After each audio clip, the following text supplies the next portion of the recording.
Oi, boa noite. Boa noite, pessoal do Instagram. Boa noite, vocês que estão aqui na casa.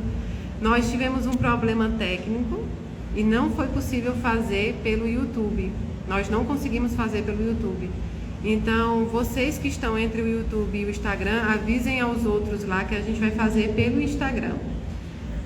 Como eu sei que o público do YouTube não é o mesmo do Instagram, quase sempre, a gente vai marcar uma próxima live também para fazer lá no canal, tá bom?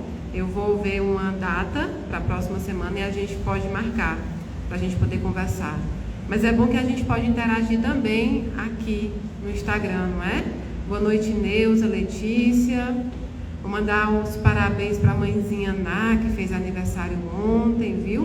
Hoje tem a nossa vozinha aqui, que a gente chama ela de vozinha, porque ela é a querida do Instagram, não é? Ela é a querida do Instagram, que faz os enxovais, que é a Avelina. Então hoje ela está aniversariando também.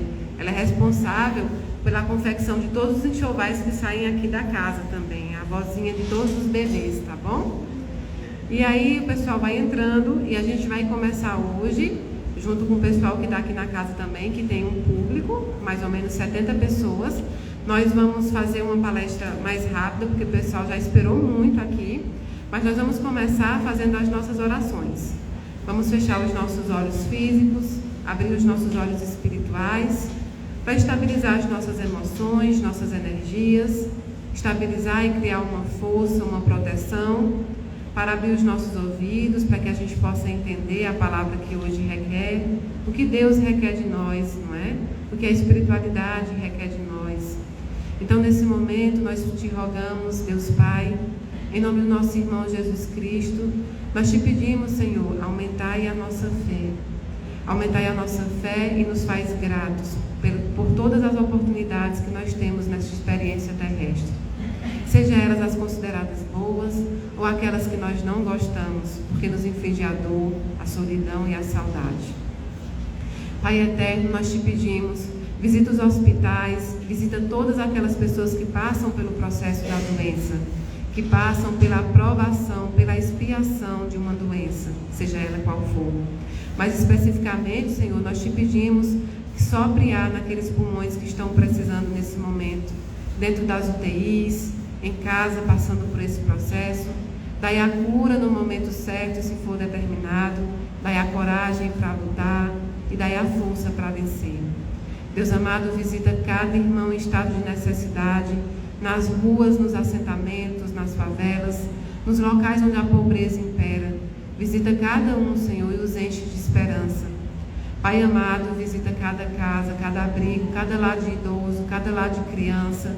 Visita aqueles que estão desabrigados também, Senhor. Visita todos os nossos irmãos que são dependentes químicos e hoje estão nas casas ou mesmo nas ruas. Visita os presidiários, Deus amado, e concede o perdão, o arrependimento e a mudança. Pai eterno, neste momento nós te pedimos pelos nossos irmãos de Petrópolis, que passam a aprovação, uma aprovação oriunda da natureza, mas que aflige tantas famílias. Esteja com eles, Senhor, neste momento. Estejam com todos que estão precisando do teu apoio, do teu conforto e da tua orientação. Agradecemos a espiritualidade amiga, o ensejo necessário para que a gente possa continuar a nossa caminhada aqui nesse planeta. Pedimos que não nos afaste, pedimos que coloque nossos entes queridos, aqueles que nós temos tantas saudades, bem pertinho de nós, bem pertinho dos nossos corações, para que a gente possa aprender a conviver e não viver sem eles. Deus amado, nós te pedimos o perdão, nós te pedimos a misericórdia divina e te entregamos hoje o que nós temos de melhor, que é o nosso coração. Te entregamos os nossos espíritos em tuas mãos. Faz da nossa vida o que tu bem entenderes ser melhor e que entre a nossa vontade e a tua vontade, que prevaleça sempre a sua. E assim nós te rogamos a plenitude divina, a paz amigável e o sopro divinal que só vem de ti. E tudo isso que nós te pedimos não é em nosso nome, mas é em nome do teu Filho Jesus Cristo, que é bendito e é eterno. Que assim seja, graças a Deus. Pronto, vocês do Instagram, vocês podem pedir, né? No final a gente vai fazer mais uma oração e aí vocês podem pedir também. O que vai acontecer é que eu não vou ficar lendo as mensagens de vocês, tá? Eu vou tocar a palestra como se fosse no YouTube. E o pessoal que está aqui na casa também, tá bom? Hoje nós vamos falar sobre algo que engloba tudo. Sempre numa palestra, sempre no encontro nosso, aqui no canal, no Instagram, a gente escolhe um título para falar. Então nós já falamos sobre muitos títulos. Mas essa semana, pensando no que falar para vocês que estão aqui, para vocês que estão em casa, a gente ficava muito em dúvida, porque as dores, as mazelas, a vida de cada um é muito particular. Cada um está passando por um procedimento diferente. Se você olhar para o lado aqui na casa, olhar para o seu vizinho, você não está passando o mesmo processo de dor que ele. Em que pese vocês possam estar passando pelo mesmo problema, a dor é diferenciada. A dor não se mede e ela não se qualifica como igualitária para cada um. Dor é linguagem universal, mas ela é quantificada diferente para cada um de nós, para cada um que está sentindo essa dor nesse momento. Então, falando isso com Daniel, com a espiritualidade, com os entes de vocês que me procuram sempre que sabem que nós vamos estar perto um do outro, eu pensei em falar sobre as experiências terrestres. Então, as experiências terrestres que nós vivemos nesse plano são diversas. E aí a gente qualificou algumas que são muito perguntadas, muito requeridas por vocês. Muitas vezes perguntadas sobre a luz, sobre a ótica do espiritismo. Porque nós conhecemos as dores, os problemas, muitas vezes sobre a ótica de outras religiões, ou sobre a ótica de nenhuma religião, ou sobre a ótica apenas da dor que nós sentimos. Então, antes de começar, eu sei que todo mundo aqui já ouviu falar no Sermão da Montanha. Ele é lido em todas as religiões porque ele é um ensinamento muito puro, muito ético e muito preciso. Eu costumo dizer que a Bíblia é muito atual. Ela não é atual de hoje, ela é atual daqui a 1000 anos. Ela será atual. Então eu sempre me baseio na Bíblia, em que a gente tem uma bibliografia ampla, espírita, católica, evangélica, de todas as religiões. Sobre o outro plano, sobre a vida após a morte, sobre nossa vida nesse plano. Mas a Bíblia, ela traz tudo que a gente precisa na sua origem. Mas eu não escolhi a parte do Sermão da Montanha, que é aquele que a gente conhece, sobre as bem-aventuranças, não é? Bem-aventurados são aqueles que choram, não é? Porque eles serão consolados. Essa parte é sim muito bonita. Mas eu escolhi uma parte que começa a partir do versículo 13. Vocês vão encontrar em Mateus capítulo 5, a partir do versículo 13, essa parte que nós vamos ler agora. E diz o seguinte: o sal da terra e a luz do mundo. Vocês são o sal da terra, mas se o sal perder o sabor, como restaurá-lo? Não servirá para nada, exceto para ser jogado fora e pisado pelos homens. Vocês são a luz do mundo. Não se pode esconder uma cidade construída sobre um monte, e também ninguém acende uma candeia e a coloca debaixo de uma vasilha. Ao contrário, coloca no lugar apropriado e assim ilumina a todos os que estão na casa. Assim brilhe a luz de vocês diante dos homens, para que vejam as suas boas obras e glorifiquem ao Pai de vocês que está nos céus. Essa parte fala sobre como nós somos importantes para a vivência desse planeta. Quando ele diz o sal da terra e a luz do mundo, a gente está sempre criando uma grande fantasia sobre um Salvador que ainda virá. Jesus já esteve nesse plano, Jesus já esteve presente, mas a gente está sempre esperando um Salvador. É por isso que a gente escuta tanto falar no arquétipo do Salvador. O Salvador, para mim e para você, é sempre uma outra pessoa. Você nunca se imagina que você é o Salvador para a vida de alguém. Você não imagina que com o seu exemplo você pode, em tese, salvar. E essa palavra salvar é utilizada muito dentro da Bíblia e dentro das religiões. Mas não é bem isso, não é salvar. Porque a salvação nós temos todos os dias, de acordo com os nossos preceitos, de acordo com os nossos exemplos. Nós nos salvamos todos os dias. Porque a nossa vida, a vida terrestre, não é como alguém que está se afogando. Pode até ser. Alguém pode ir ali com um salva-vidas e te tirar. Mas muitas vezes é necessário que você aprenda a nadar diante das circunstâncias.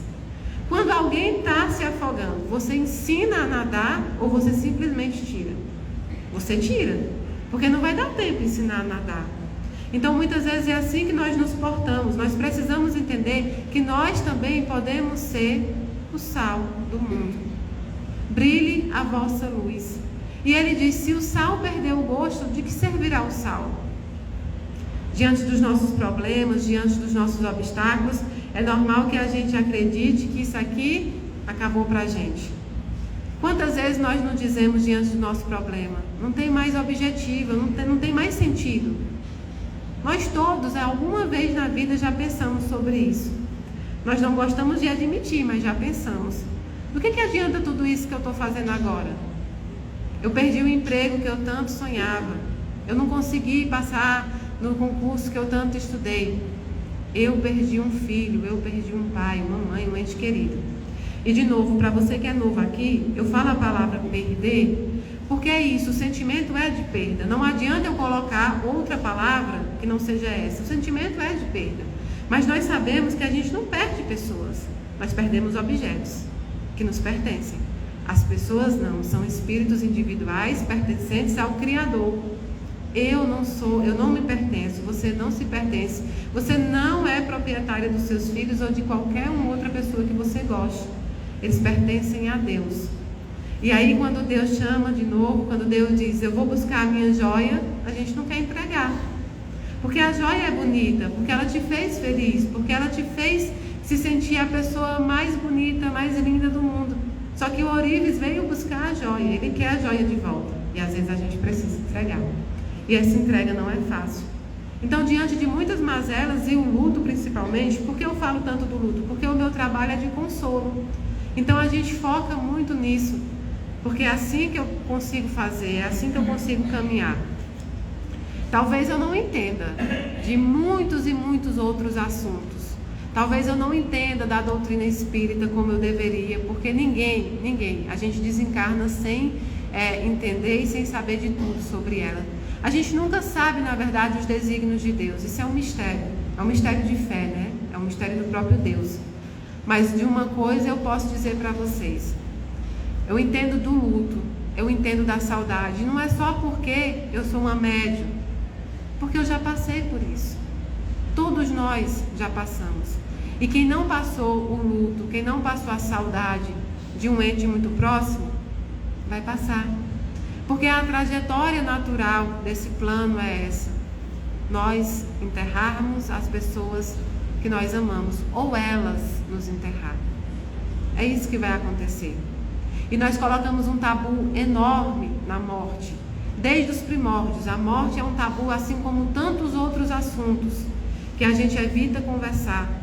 E aí a gente diz assim, olha, religião e política não se discute. Mas como não se discute? Se você não discutir, como é que você pode colocar a sua visão? Como é que você pode absorver conhecimento? Isso vai da nossa intolerância humana, parte da nossa intolerância humana. A gente ainda não consegue discutir vários assuntos sobre diferentes óticas sem estar agressivo, sem querer impor a nossa verdade. E o engraçado é que Deus nunca impõe a verdade dele sobre nós. Deus nunca requer que nós entendamos a Ele. Ah, você precisa entender. Não, Ele não quer nada à força de você, nem obrigatório. Ele espera o seu tempo, o seu momento. Ele está lá sempre dizendo, eu sou teu pai, eu estou aqui de braços abertos. Assim como o filho pródigo. Mesmo que hoje você não compreenda o que eu fiz na tua vida, mesmo que hoje você não compreenda o porquê você passa por esse processo, eu estou aqui. E quando você compreender, eu estarei aqui. Então a gente faz isso o tempo inteiro, a gente não quer discutir. E a morte é um desses assuntos. A morte virou tabu. Há uma diferença entre morrer e desencarnar. Aqueles que partem no momento certo, aqueles que partem quando a sua missão na Terra, quando a sua prova na Terra, quando a sua encarnação nesse planeta se findou, eles desencarnam. A morte acontece muito quando são abreviados o tempo. Há uma abreviação do tempo. Não era o momento correto do desencarno. Então aí acontece a morte. Mas esses espíritos que desencarnam, que morrem antes do tempo determinado, eles ganham nova chance aqui na Terra. eles reencarnam porque eles precisam cumprir o ciclo reencarnatório. E aí é que está a beleza da doutrina espírita. E aí é que está a beleza de você conhecer outros caminhos. Nós não acreditamos na existência de uma punição eterna, de um inferno eterno, de um perdão que nunca vai acontecer. Nós não acreditamos em pecados mortais, nós não acreditamos que nós dormimos, nós acreditamos que nós trabalhamos após a vida material, após a vida em que esse corpo atuou. A gente passa para um outro plano, numa outra dimensão, e continua trabalhando em prol da humanidade, em prol daqueles que ainda estão aqui, para tentar derrubar o véu da cegueira, para tentar fazer com que a humanidade toda evolua.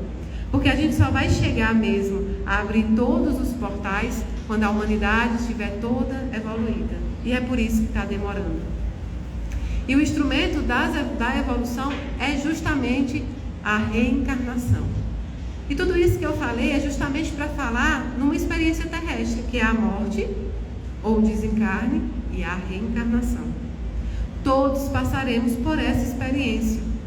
No livro Tibetano dos Mortos, para quem não conhece, é um livro que era feito em papiros, foi escrito por várias pessoas, vários espíritos que viveram naquela época, e dizem que é muito anterior, inclusive, à própria Bíblia. Alguns estudiosos dizem isso. Mas ele foi publicado, compilado depois de muitos anos, milênios. E ele fala lá atrás sobre a arte de morrer. Nós aprendemos a arte de viver. Nós estudamos como viver. Nós baseamos toda a nossa existência na vida que a gente acredita ser a nossa vida natural e que não é a verdadeira vida. Aqui é uma passagem, não é? Aqui é um mundo de cópias. Platão já falava no mito da caverna. Aqui é um mundo de cópias. O verdadeiro mundo, o verdadeiro lar, encontra-se na pátria espiritual. Então, na realidade, nós vivemos num mundo de passagem, num mundo de expiação e provas, onde nós enfrentaremos a experiência do desencarne, da morte. Todos nós, sem exceção. E graças a Deus, nós não temos conhecimento quando isso vai acontecer.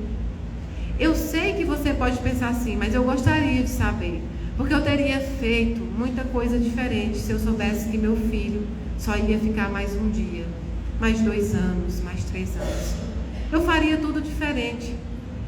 Mas você entende que a aflição de saber quando tem o seu fim, o fim do ciclo terrestre, poderia prejudicar de um tanto você, que a sua acepção, o seu acesso ao seu filho, ao seu ente querido, seria totalmente diferente do que foi.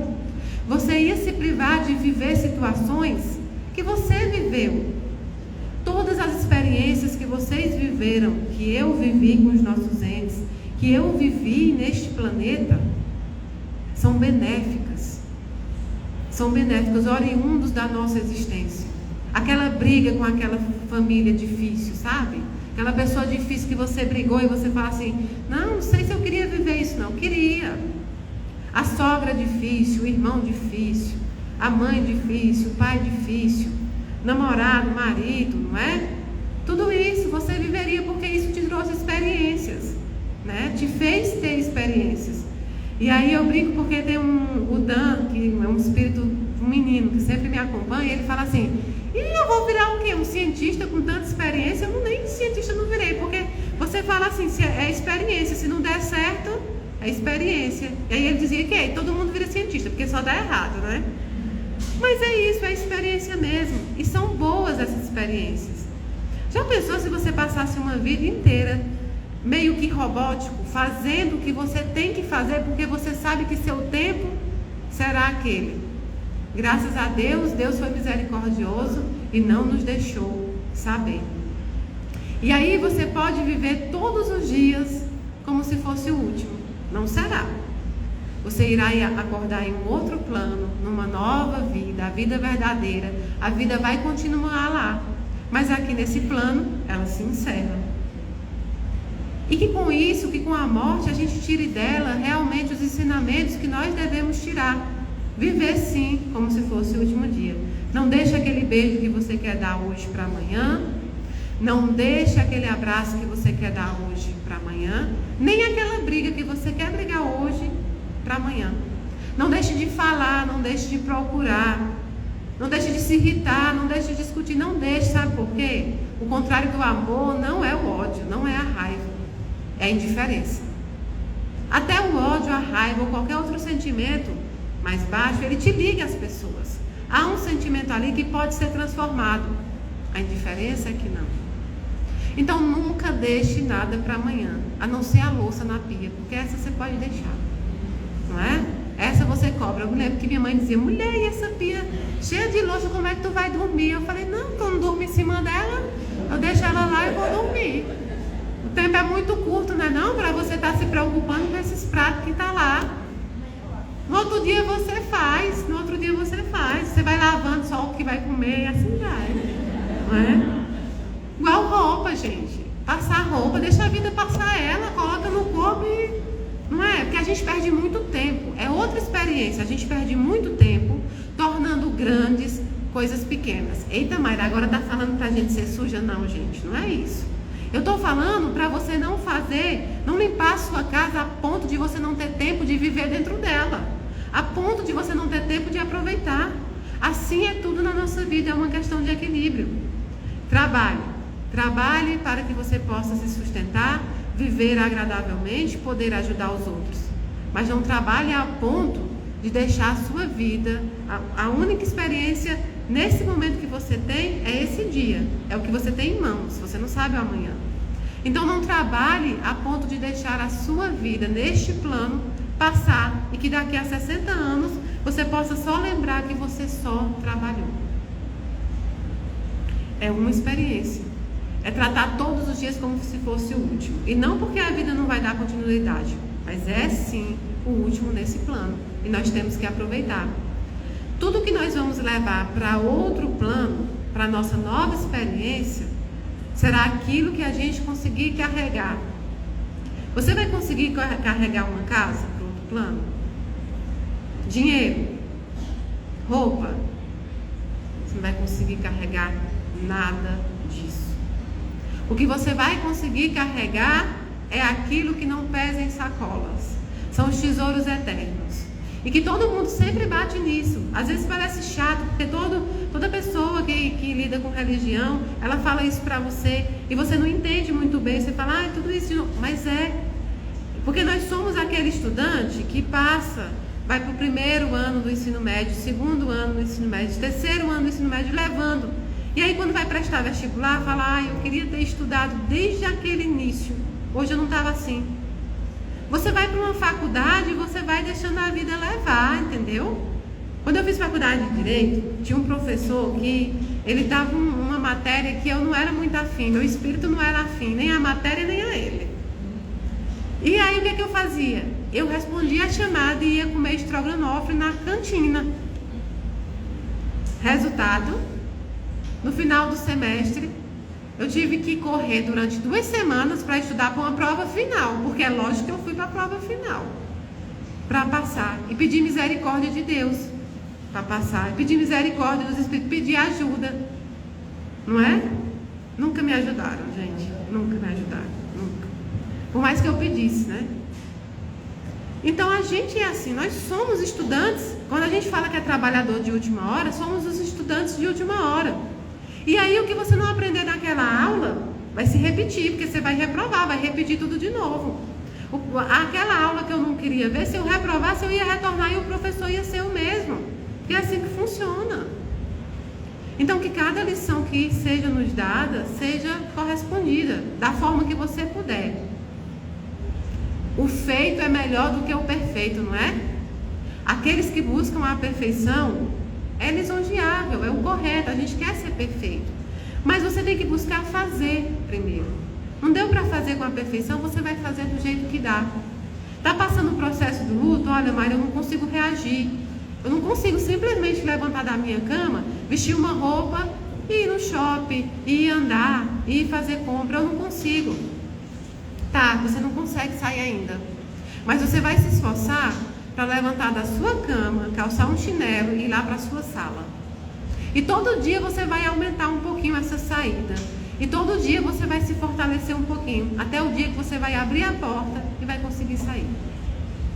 Nós precisamos nos fortalecer, não é? A gente fala assim, que Deus, Ele só dá a carga porque a gente pode carregar, né? E aí às vezes você pensa, pois me confundiu com Rambo, né? Não é um Rambo. Não é não, né? Pois não é que Ele te confundiu com Rambo não, é que Ele sabe do teu potencial. Ele criou criaturas perfeitas. Quando você diz assim, eu sou imperfeita. Não, você não é imperfeita não. Se o Criador é perfeito, as criaturas dele são perfeitas. O que você possui são imperfeições. E essas você pode mudar, de acordo com o seu pensamento. E aí eu pesquisando, que as pessoas gostariam muito de perguntar sobre as experiências terrestres, além da morte, do desencarne, veio um assunto que eu conversei ontem um pouco com o Gibélio. Vocês assistiram a live de ontem com o Gibélio? Que é sobre o desencarne de crianças ou as mortes prematuras. Quem aqui perdeu um filho ou alguém conhecido que era um bebê, que era uma criança, que era um jovem? Muitos de nós, não é? Já perdemos pessoas que a gente acredita ser a ter idade, prematuramente, não é? Então foi assim muito prematuro a ida dele ao plano espiritual, o retorno dele. Mas o que é que acontece? Acontece que o tempo que determina é o nosso amor. Nós determinamos o tempo pelo amor. Se eu perguntar para uma mãe que houve um processo de desencarne do filho com 70 anos e ela tem 90, ela vai dizer que ele foi cedo, porque ele foi antes dela, mesmo que ele tenha vivido 70 anos. Se eu perguntar para você que perdeu a mãezinha, que entregou a mãezinha para a pátria espiritual e que ela viveu 80 anos, se eu perguntar para você se era o momento, você vai dizer, não, mas eu queria viver mais com ela, porque ela tinha muito mais ainda a me contribuir, muito mais amor a me dar. E se eu perguntar para uma pessoa que perdeu um filho com 2 anos de idade, ela vai falar, isso também foi muito cedo. Eu tenho saudade do que eu não vivi, do que eu não vou viver. E se eu perguntar para uma mãezinha que houve um aborto espontâneo, ela vai falar também. O processo da morte, o processo do desencarne, dessa perda que a gente sente, esse vazio no coração, ele é disfuncional. Porque nós sempre queremos mais. Então essa escala que nós criamos de uma... Como é que a gente diz? A gente diz que não é a seleção natural, né? Uma mãe perdeu um filho. O filho partir antes da mãe não está na seleção natural nos nossos pensamentos, não é? Mas somos nós que criamos essa seleção. Pelo nosso amor, porque a gente quer sempre eles perto. A gente tem um amor tão grande que a gente diz, eu quero que eles sobrevivam a mim, não é? Mas isso, é nós que criamos, não existe essa seleção natural. Cada um cumpre a sua missão aqui nesse plano, de acordo com a programação espiritual que foi feita em outras encarnações, na erraticidade, o compromisso que você prestou. Todos nós sabemos quanto tempo nós vamos ficar no planeta Terra quando a gente está na erraticidade. Todos nós. Nós somos chamados a saber, a se compromissar, a vir de determinada maneira, em determinada família. Mas quando nós chegamos nesse plano, nós temos o esquecimento do iceberg, né, que o Daniel sempre fala. Qual é? É 5% de memória e 95% de esquecimento de tudo que nós passamos. Pela misericórdia divina também. Quem aqui queria saber o que foi em outra vida? Muita gente quer saber, né? Você já pensou, se você souber, que você assassinou muitas pessoas em outra vida? Você está preparado para entender que você fez uma coisa tão atroz? Às vezes não, não é? E é por isso que o esquecimento divinal é uma proteção que Deus nos dá. É porque a gente quer sempre saber que nós somos princesas, reis, não é? Sempre que você conversa com alguém, ela diz assim, eu fui a rainha do Egito, eu fui Cleópatra, eu fui padre, eu fui uma freira. Ninguém quer dizer outra coisa, ninguém quer dizer. Eu nunca escutei ninguém dizer que foi outra coisa, eu fui danada em outra vida. Ninguém, não é? A gente quer sempre uma encarnação em que a gente foi algo positivo, algo bom, não é? Então esse esquecimento é uma dádiva, é uma dádiva. Eu lembro que eu quis muito saber o que eu era, então eu pesquisei com vários espíritos. E vários me disseram vários tipos de coisas diferentes, para me assustar, para tentar me ensaboar, de diversas maneiras. E aí quando trocaram a minha mentora pelo Daniel, quando Inácio Daniel chegou, a primeira pergunta que eu fiz foi essa. Ele perguntou o que eu gostaria de saber. E eu disse que eu queria saber qual era a minha outra encarnação. E ele disse: você já sabe o que você vai fazer nessa? Não. Você está bem nessa encarnação? Você acha que está bem? Não, eu estou benzona aqui, ó, evoluída. Não. Então se preocupe com essa, porque a outra você não pode mais fazer nada. Essa você pode. Vamos tentar se preocupar com esta encarnação? Ah, Mária, mas eu queria muito saber. Então prepare-se o espírito, prepare-se, esteja bem evoluído para entender que você pode não ter sido algo que você gostaria de ser. E também não vamos criar fantasias. Há algumas fantasias que nos envolvem, né? Tem pessoas que elas começam a criar as encarnações que foram. Ai, mas eu não estou me dando com minha filha, estou brigando muito com minha filha, já sei. Ela foi uma inimiga minha na vida passada. Pode até ser, porque a gente estuda que a gente vem da família que nós viemos por escolha nossa para resgatar umas faltas e às vezes situações que nós precisamos e que não foram resolvidas. Mas muitas vezes, grande parte das vezes, nós precisamos mudar os nossos atos aqui. Você, sua filha, ela diz que aqui o fruto não cai muito longe da árvore, geralmente é assim. Ela tem um pouco de você. Aí você é irritada, brigona, desaforada. A filha também é. O que é que você acha que vai acontecer? Aí você não muda, ela não muda. E aí você põe a culpa na encarnação passada. Às vezes eu ponho a culpa também na encarnação passada. Quando eu quero me sair de algo que eu provoquei, eu falo, é porque na encarnação passada. Mas é para tentar justificar atos que eu cometi nessa. Eu errei, foi nessa. Eu preciso modificar meus atos aqui. Nunca é tarde para se modificar. Então a gente estava falando sobre a morte prematura das crianças. E muita gente tem curiosidade de saber se quando uma criança desencarna aqui, por exemplo, com 2, 3 anos, quando ela vai para um outro plano, o que é que acontece com ela? Ela continua crescendo? Ela volta como um espírito adulto que ela é? Nós sabemos que a reencarnação da criança é que é infantil. O espírito não é infantil. O espírito é um aglomerado, né, de situações que ele já vivenciou. Eles são herdeiros históricos e eternos. As crianças que desencarnam a eternidade nesse plano são herdeiros históricos e eternos de várias encarnações. E trazem com elas todas essas experiências. Mas o que acontece é que quando elas retornam, elas vão para lugares diferenciados. Quando você coloca um filho seu numa creche, ele é separado por idade. Por quê? Porque cada criança, não é assim, Áurea? Cada criança tem uma formação, um conhecimento diferente, ele pode ter um estudo diferenciado. Se você colocar as crianças que têm formação diferente juntas, um pode atrapalhar o outro, a evolução não vai seguir, ou um pode estranhar o outro. Assim funciona no outro plano, as escolas, porque lá tem escola. Então as escolas, os departamentos recebem essas crianças e separam pela idade e pelo grau de formação. Elas assumem a forma adulta tão quão o tempo que elas iriam assumir aqui. Elas crescem igual crescem aqui. E é por isso que eu digo, fazia aniversário para ele, canta um bolinho para ele também. Por que não? Você não comemorava quando ele estava aqui nesse plano? Comemore quando ele está no outro plano, ele vai receber isso, ele vai entender que ele foi lembrado, que ele foi amado. E as crianças são assim, elas crescem e atingem a fase adulta no outro plano também. Mas algumas, pelo grau de evolução maior, o espírito tem um grau de evolução maior, eles podem escolher amadurecer rapidamente. Então logo toma forma de adulto. Mayra, por que uma criança com 2, 3 anos, 1 ano, desencarna, Mayra? Por que isso acontece? Por variados motivos. Ela podia ter simplesmente esse tempo para completar o seu ciclo reencarnatório.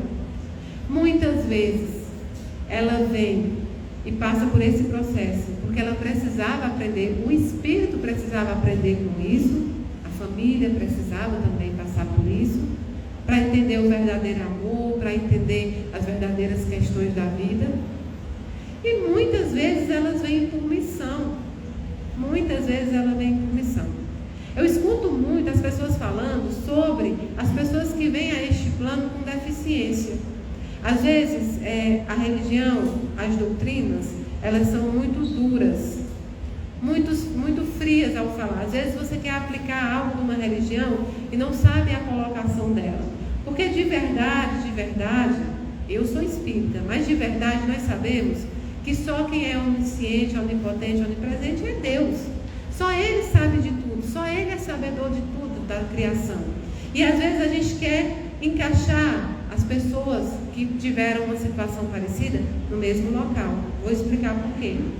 É muito comum você ir a centros espíritas ou alguns irmãos espíritas te disserem assim: a sua filha veio deficiente porque em outra vida, aí vem a outra vida, ela provocou um suicídio. Em outra vida, ela fez isso ou aquilo. Não, ela pode ter vindo por missão. As pessoas que vêm de forma especial, né? As pessoas que vêm, que são chamadas de especiais. E sabe que especial é realmente uma palavra bonita porque eles são especiais. Muitas vezes ele vem com uma missão de te ensinar a respeitar as diferenças, de te ensinar a amar até mesmo aquele modelo que você não acha que se encaixa no seu atual. Ele vem para ensinar a coletividade. Eles têm uma missão enorme de ensinar a coletividade o verdadeiro amor, a verdadeira palavra aceitação. Então nem sempre é isso. Não vamos colocar todo mundo sempre no mesmo local.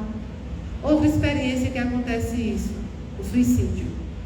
Eu sempre falei para vocês o quanto eu desgosto daquela questão que colocam os nossos irmãos que provocaram isso em um patamar diferenciado do que nós estamos aqui. Não é? A gente escala o suicida como algo que sai de uma escala de reprovação muito maior do que nós, que também fazemos outros atos. Não estou romantizando o suicídio, sabe por quê? O suicida, ele não sente aquela dor que a religião do medo quer impor. A gente, em vez de conversar o certo, de tentar explicar o porquê não do suicídio, a gente tenta impor o medo às pessoas. Se você pega uma determinada religião, ela diz: não tem salvação. Se você cometeu suicídio, não tem salvação.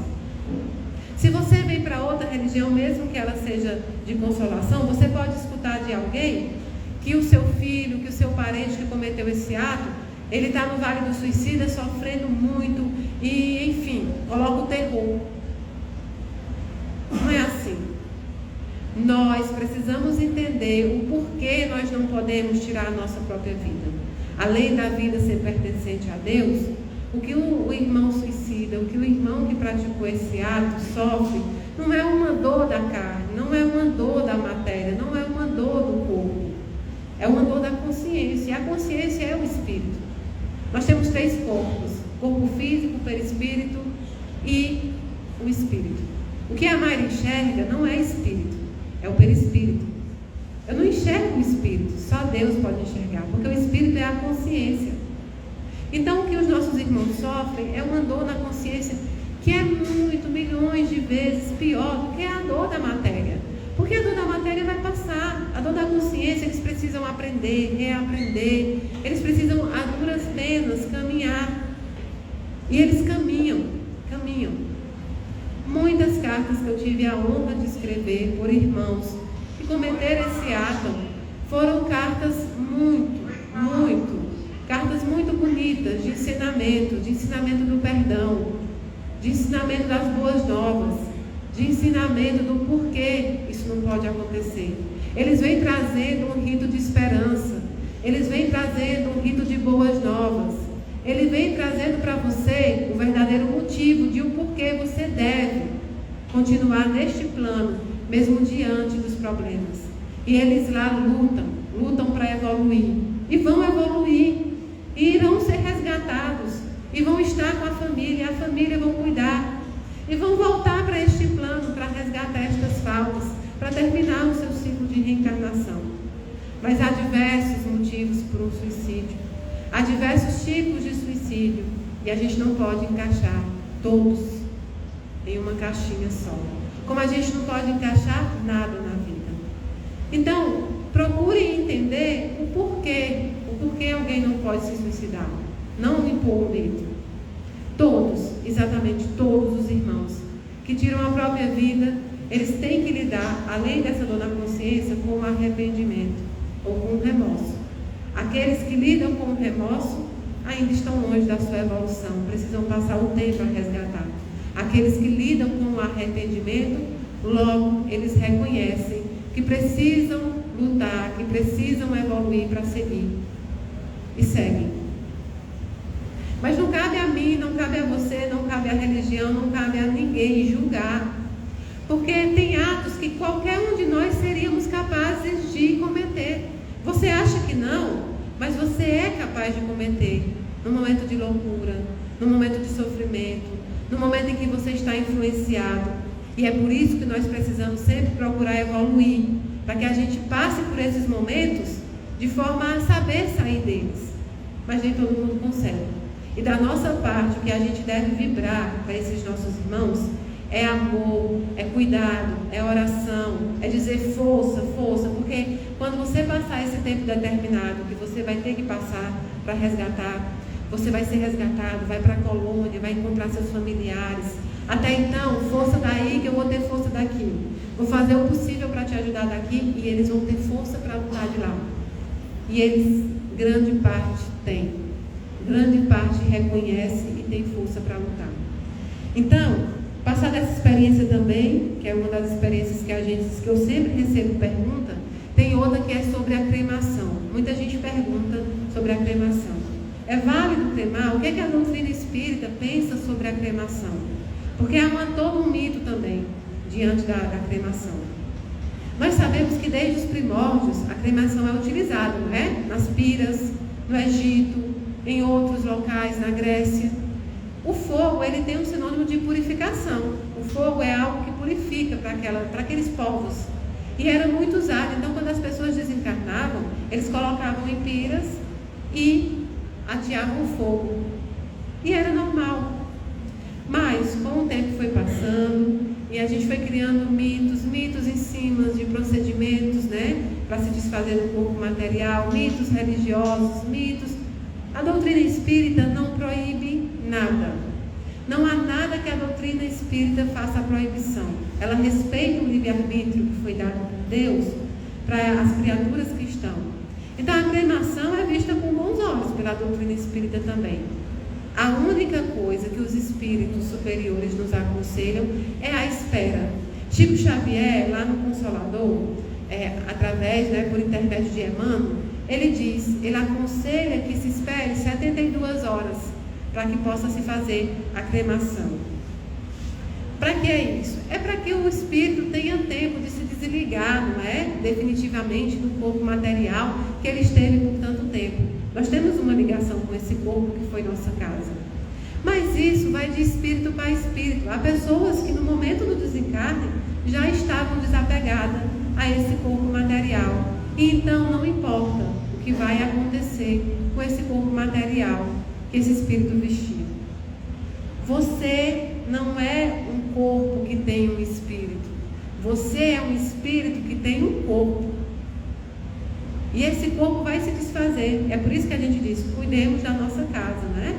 Cuidemos da nossa casa, que é o nosso corpo.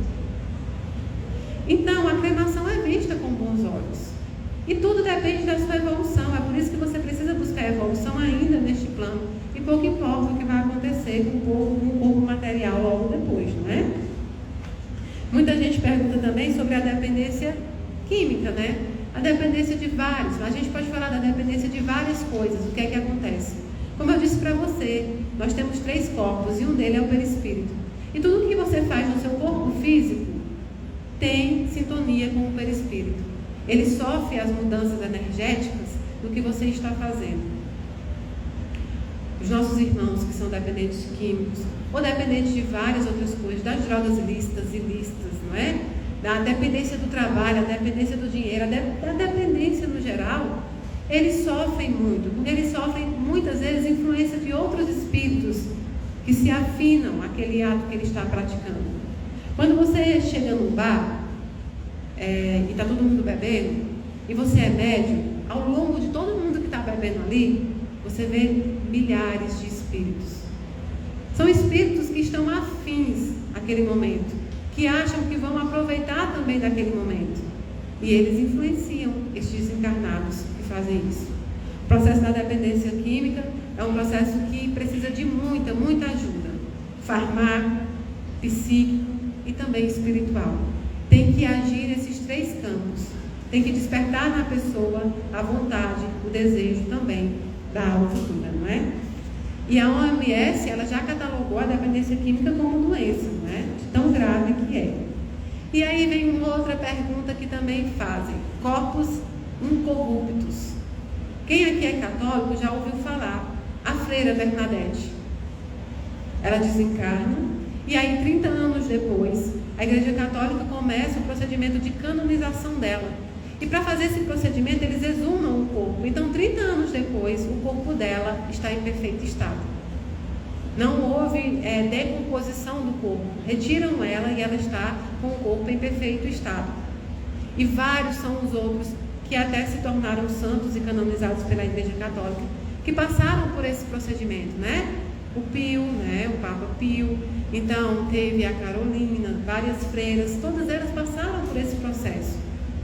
A freira Bernadette, ela foi exumado o corpo 3 vezes, e nas 3 vezes o corpo estava em perfeito estado. A doutrina espírita acredita na espiritualidade eterna, que o espírito é eterno, mas o corpo não é. O corpo é um corpo físico que, em chegado momento, irá sim passar o processo de decomposição. O que acontece é que, assim como a ciência explica, nosso corpo ele é formado por vários procedimentos e processos químicos. Ao longo da vida nós ingerimos várias situações. Formol, nós ingerimos remédios para diabetes, enfim, qualquer tipo de farmaco. E muitas vezes, dependendo do lugar que você é enterrado, o corpo perde a umidade. E é a umidade que faz com que as bactérias venham e que elas possam começar o procedimento de decomposição. Então, existem muitos corpos, independentes de serem santos ou não, santificados ou não, que acontece isso. Às vezes na sua cidade, alguém tira um corpo e ele está em perfeito estado.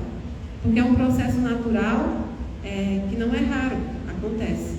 Mas aí, Mário, então você está dizendo que não são santos? Não.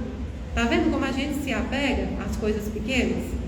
A freira Bernadette tem uma situação inteira de ajuda aos pobres, de dedicação à vida dela a lutar pelas virtudes cristãs. Ela atingiu essas virtudes. E aí o que importa se o corpo dela tivesse sido decomposto? Tanto é que o próprio Vaticano, a Igreja Católica, considera esse procedimento de incorrupto, né, de corpo incorrupto, como algo que não é a primeira coisa que é visto para se santificar alguém, certo? Então é o apego que nós temos às coisas pequenas. Esses santos que foram considerados santos, eles têm uma história de vida de entrega às virtudes cristãs.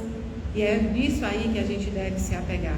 É nisso aí. São espíritos evoluídos que muitas vezes passaram pela Terra para nos mostrar o caminho a seguir, não é? Então assim, tem os santos, São Francisco e tantos outros santos que passaram por esse procedimento.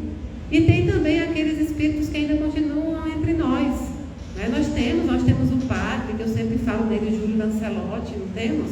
Está lá fazendo um trabalho maravilhoso. Nós temos Divaldo Franco, Isabel Salomão, tantos espíritos que a gente tem a honra de estar perto, simplesmente pelo fato de conseguir ser exemplo.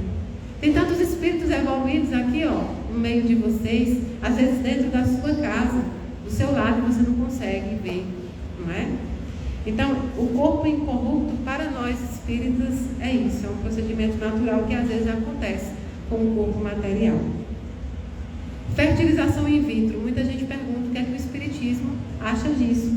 O Espiritismo vê com bons olhos também, é um auxílio na transição planetária, e nós vemos que são pessoas que são capazes, né, de se doar em prol de um reencarnante, de uma reencarnação.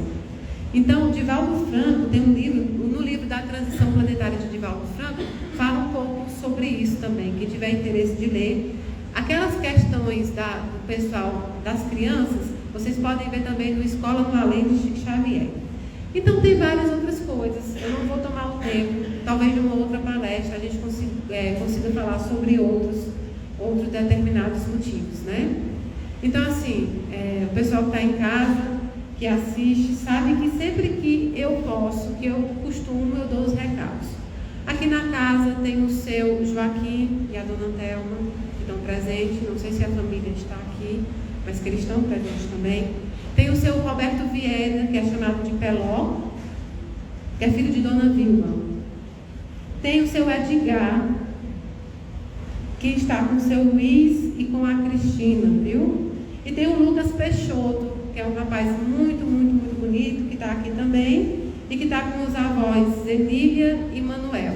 Tem a Gabi, que está comigo, a Vívia, que está comigo também, Lucas Amoroso, que já esteve comigo, está comigo também hoje aqui. Enfim, esses são os que têm autorização para que eu possa falar. Então, eu vou encerrar a live de hoje, pedindo desculpa ao pessoal do Instagram, pedindo desculpa ao pessoal do YouTube, que não deu certo, mas eu vou marcar uma nova live para que a gente possa fazer também. Agradeço muito. Está no ar? Agora que me informaram que eu estou lá no YouTube também, misericórdia. Mas eu não sei, pegou desde o início? Não, né? Então o pessoal do YouTube também tem que passar por esse processo, não é? Agradecer a todo mundo que esteve na casa, irei marcar uma próxima live também, talvez próximo, pedir desculpa porque eu falei para o pessoal que está presente aqui que eu estou com uma dor de dente terrível, já tem 3 dias, então eu vim fazer por respeito a vocês, que estão esperando, tá bom? E me desculpe se não saiu como eu gostaria, mas foi como eu pude fazer hoje, tá bom? Agora o Everton vai fazer a oração, né? A oração final para que a gente possa encerrar os nossos trabalhos de hoje. Vai ter o passe, depois quem quiser tomar passe e água fluidificada vai ter. Muito obrigada, tá?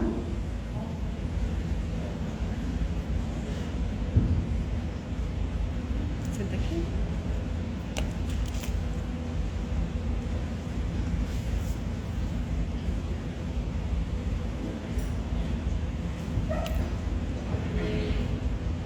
Então, nesse instante, vamos nos preparar para este momento de oração, que nós possamos nos conectar com Deus, com a espiritualidade superior, e que nós possamos rogar a Deus as bênçãos para as nossas vidas. Senhor, estamos aqui reunidos em Teu nome, Pai, para rogar as Tuas bênçãos para todas as famílias, para as famílias do mundo inteiro, Senhor. Abençoa os lares aqui representados, abençoa os lares dos nossos irmãos que nos assistem através do Instagram e também do YouTube. Abençoa, Senhor, todos os irmãos que estão nos hospitais, todos aqueles que estão lutando pela vida, Senhor. Abençoa igualmente, Pai, os irmãos que choram, as famílias que passam pelo processo do luto. Abençoa, Pai, todos os trabalhadores da Tua seara. Nós rogamos as Tuas bênçãos para o patrono da Casa da Caridade, o mestre Inácio Daniel, também para os 84 trabalhadores espirituais que nos assistem, também para a nossa irmã Mayra Rocha, idealizadora desses projetos. Enfim, Senhor, nós rogamos as Tuas bênçãos para as nossas vidas e para a humanidade inteira. Que assim seja. Amém. E, meus irmãos, nós vamos continuar na atividade presencial com o passe, mas saibam que através desse trabalho do passe, nós vibraremos por todos vocês que estiveram e que estão conosco através do Instagram e do YouTube. Muito obrigado.